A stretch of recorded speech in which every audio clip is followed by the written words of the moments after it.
In 1913, a letter arrived at Cambridge University, the heart of the British intellectual empire. It was addressed to G.H. Hardy, one of the greatest mathematicians on the planet. The letter was from a 25-year-old clerk in Madras, India, a man no one had ever heard of. Inside were pages and pages of mathematical theorems, bizarre, complex, unlike anything seen before. There were no proofs, no explanations, just conclusions. Hardy glanced at them and scoffed. He assumed it was the work of a crank, a fraud. He tossed the letter aside and went about his day. But something about those formulas haunted him. They were too strange to be nonsense.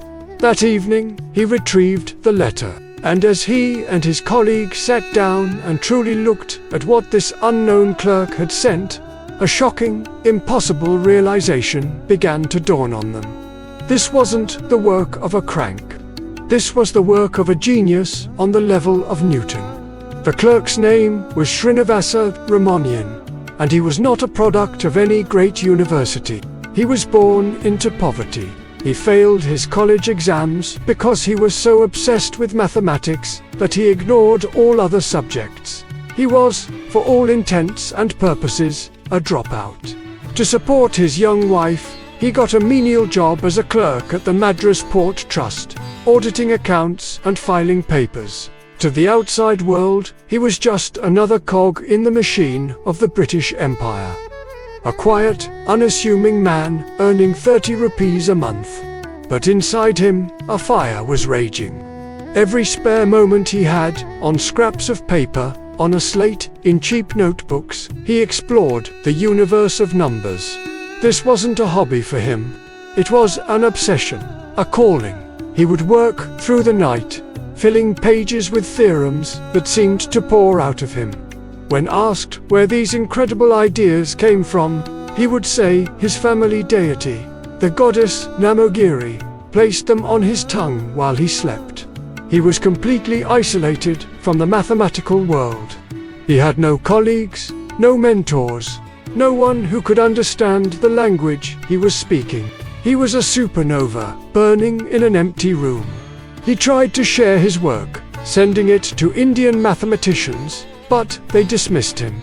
His work was too advanced, too unconventional. His lack of formal proofs made him look like an amateur. He was facing a dead end.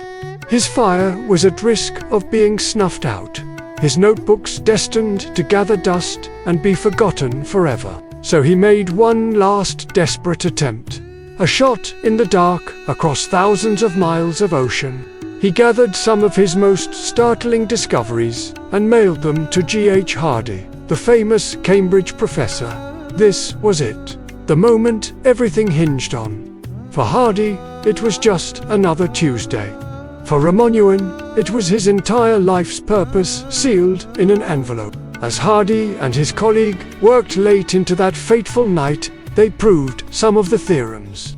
And they realized, with a sense of awe, that this unknown clerk from a colonial backwater had independently rediscovered a century of European mathematics, and had gone far beyond it into territory no one had ever dreamed of. Hardy would later say that that single letter was the most remarkable I have ever received. Ramanujan was brought to England, and in the few short years before his tragic early death, he changed mathematics forever. But his story isn't really about math. It's about a universal lesson for anyone who has ever felt that there's something inside them that the world just doesn't see. We are all told to find our purpose as if it's a job title or a career path. But Ramanujan's story teaches us something much deeper. 1. Your purpose is not your job. Ramanujan was a clerk. That's what he did. But his purpose, his identity, was a mathematician. Your purpose isn't what pays your bills. It's the fire inside you that burns, regardless of your circumstances. It's the thing you do when no one is paying you to do it. 2. Don't wait for permission. Ramanujan didn't wait for a university to tell him he was a mathematician. He just was one. He filled the notebooks. He did the work alone for years. The most important step you can take is to start doing the work of your purpose right now, even if you're the only person who knows about it. 3. You must have the courage to mail the letter. This is the most crucial step. That fire inside you is useless if you never let anyone see the light. Ramanujan's notebooks were just scribbles until he had the courage to show them to the world. It was a terrifying act of vulnerability. He risked being called a fool, and he was, many times. But he did it anyway. What's your notebook filled with? Is it a business idea? A collection of poems? A project you've been working on in your garage? In today's world, you don't need to mail a physical letter to Cambridge. You can publish a blog post, upload a video, share a piece of code, or post a picture of your creation. The world is full of people with brilliant ideas locked away in notebooks. Be the one who has the courage to mail the letter. Your circumstances do not define you. The fire inside you does.